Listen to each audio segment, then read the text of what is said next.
ഈ മണ്ണിൽ ഒരുമിച്ച് ജീവിച്ചവരാണ്.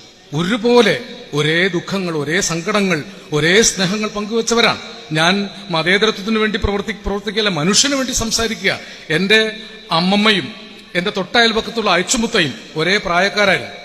ഞാൻ അമ്മമ്മയെ വിളിച്ചതുപോലെ വല്യുമ്മ, എന്റെ കുഞ്ഞാണി, സുഹൃത്ത് കുഞ്ഞാണി അയച്ചുമത്തെ വിളിക്കുന്നത് കേട്ട് വല്യുമ്മ എന്നാണ് അയച്ചുമത്തെ വിളിച്ചിരുന്നത്.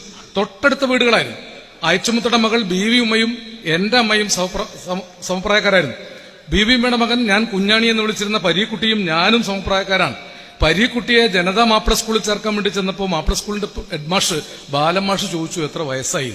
ബീവിമ്മ പറഞ്ഞു വയസ്സിന്റെ കണക്കൊന്നും ഒക്കെ അറിയില്ല, ഞാൻ പെറ്റത് രാവിലെയാണ്, അമ്മമ്മ പെറ്റത് വൈകുന്നേരമാണ്, വയസ്സിന്റെ കണക്കൊക്കെ അമ്മമ്മയുടെ കയ്യിലാണെന്നാണ് പറഞ്ഞത്. അങ്ങനെ എന്റെ അമ്മയോട് ചോദിച്ചിട്ടാണ് വയസ്സറിഞ്ഞ് കുഞ്ഞാണിയെ ചേർത്തത്. ഒരു റമലാൻ മാസക്കാലത്ത് കുഞ്ഞാണി വന്ന് അവന്റെ കൈ എന്റെ മൂക്കിന്റെ മുമ്പിൽ നിന്ന് മണപ്പിച്ചു. നല്ല പ്രലോഭനീയമായൊരു മണം, എന്റെ വീട്ടിലില്ലാത്തൊരു മണമാണ് ഭക്ഷണത്തിന്റെ. അത് ഇറച്ചിയും പത്തിരിയും തിന്നിട്ടാണെന്ന് അവൻ എന്നോട് പറഞ്ഞു. എന്റെ വീട്ടിൽ ഈ സാധനം ഒന്നും കൊണ്ടുവരില്ല. എന്റെ മുത്തച്ഛൻ നമ്പൂതിരിയാണ്, ഞാൻ നമ്പൂരിയല്ല. അങ്ങനെ സംവിധാനം ഉണ്ടായിരുന്നു ആ കാലത്ത്. സംബന്ധ വ്യവസ്ഥ എന്നൊരു അസംബന്ധം ഉണ്ടായതിന്റെ ഒരു ഫലമാണ്. ഞാൻ നമ്പൂരിയല്ല, മുത്തച്ഛൻ നമ്പൂരിയായിരുന്നു. നമ്പൂരിക്ക് സംബന്ധമുള്ള വീടായതുകൊണ്ട് എന്റെ വീട്ടിൽ മത്സ്യമാംസാദികളൊന്നും കൊണ്ടുവരില്ല. പക്ഷെ ഞാൻ വീട്ടിൽ ചെന്ന് പറഞ്ഞു കുഞ്ഞാണി എന്ന ഇറച്ചിയും പത്തിരിയും എനിക്ക് തിന്നണം. എനിക്ക് 6 വയസ്സായിട്ടുള്ളൂ. എന്റെ അമ്മ നെഞ്ചത്തിരിച്ച് നിലവിളിക്കാൻ തുടങ്ങി, ഈ കുട്ടിക്ക് ഇത് എന്താ പറ്റിയ ദൈവമേ എന്നൊക്കെ പറഞ്ഞ് ബഹളം. എന്തായാലും ഈ ബഹളം എങ്ങനെയോ അയച്ചുമുത്ത കേട്ടറിഞ്ഞു. ഒരു സന്ധ്യയ്ക്ക് നോമ്പുതറ കഴിഞ്ഞപ്പോൾ കാണാൻ അയച്ചുമുത്ത ഈ തട്ടം കൊണ്ടൊരു കുണ്ടമ്പിഞ്ഞാണി മറച്ചു പിടിച്ച് വൈകുന്നേരം വടുക്കോർത്ത് ഒന്നിങ്ങനെ വിളിക്കുന്നുണ്ട്, കല്യാണിയമ്മേ കല്യാണിയമ്മേ എന്ന് വിളിക്കും. ഇപ്പൊ ചെന്നപ്പോ പറഞ്ഞു നിങ്ങൾ തിന്നണ്ടാന്നു, ആ കുട്ടികൾക്ക് കൊടുത്തോളി, അതുകൊണ്ടൊന്നും ഉണ്ടാവാൻ പോലില്ല. അങ്ങനെ ഒരു കുണ്ടമ്പിഞ്ഞാണിയിൽ അയച്ചുമുത്ത കൊടുത്ത ഇറച്ചിയും പത്തിരിയാണ്. മത്സ്യമാംസാദികൾ കൈകൊണ്ട് തൊടാത്ത എന്റെ അമ്മമ്മ അത് വാങ്ങി ഞങ്ങൾക്ക് വിളമ്പിത്തുന്നു. അയച്ചുമുത്ത വിഷം തന്നാലും മക്കൾക്ക് വിളമ്പിക്കൊടുക്കാമെന്ന് എന്റെ അമ്മമ്മയ്ക്ക് ഉറച്ച വിശ്വാസം ഉണ്ടായിരുന്നു. അങ്ങനെ വളർന്നതാണ് ഞാൻ. അങ്ങനെ എന്റെ അയച്ചുമുത്ത അമ്മമ്മയ്ക്ക് കൊടുത്ത അമ്മമ്മ വിളമ്പി തന്ന ഇറച്ചിയും പത്തിരിയും തിന്ന് വളർന്നവനാണ് ഞാൻ. വല്യുമ്മ തന്ന ആ ഭക്ഷണം എന്റെ നെഞ്ചിലുണ്ട്. അന്നത് പോത്തിറച്ചിയായിരുന്നു, കോഴിയിറച്ചിയൊന്നും ഇങ്ങനെ സുലഭമായിട്ട് കിട്ടാത്ത കാലമാണ്. അന്ന് ചിക്കൻ സ്റ്റാളൊന്നുമില്ല, അപൂർവമായിട്ടൊക്കെ കോഴി ഇറക്കുള്ളൂ. വല്ല വിശേഷപ്പെട്ട വിരുന്നുകാർ വന്നാലാണ് കോഴി ഇറക്കുക. അത് വീട്ടിലെ വളർത്തുകോഴിയാണ് ഇറക്കുക. അതിന് പഞ്ചായത്ത് മുഴുവൻ സ്വാഗത സംഘം ഉണ്ടാക്കി നാട്ടിൽ മുഴുവൻ ഓടിച്ചിട്ട് വേണം കോഴി ഇറക്കാൻ.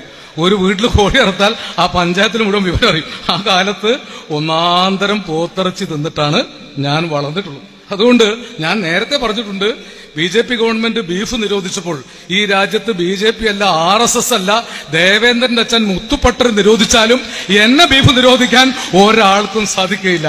അത് തന്നെ ഞാൻ ആവർത്തിക്കുന്നു. ഈ രാജ്യത്ത് RSS അല്ല, BJP അല്ല, അമിത്ഷാ അല്ല, മോദിയല്ല, ആര് പൗരത്വ ഭേദഗതി നിയമം കൊണ്ടുവന്നാലും എന്നെ അത് ബാധിക്കുകയില്ല. ജലീൽ ഭായിയുടെ തോളിലിട്ട കൈ ഞാൻ എടുക്കുകയില്ല. നമ്മൾ ഒരുമിച്ച് പോരാടും. ഒരുമിച്ച് മരിച്ചു വീണാലും നാം ഈ കുട്ടികൾക്ക് വേണ്ടി, നമ്മുടെ മക്കൾക്ക് വേണ്ടി, നമുക്ക് വേണ്ടിയല്ല. നമ്മൾ ജീവിച്ചതിനേക്കാൾ സമാധാനവും ശാന്തിയും സൗഹൃദവുമുള്ള ലോകത്ത് നമ്മുടെ മക്കൾ വളർന്നു വരണം.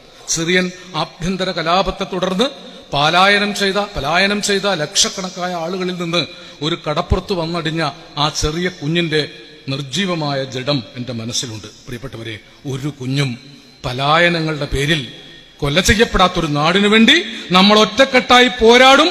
നമ്മൾ അതിജീവിക്കും. നമ്മൾ വിജയിക്കുക തന്നെ ചെയ്യും. അഭിവാദ്യം.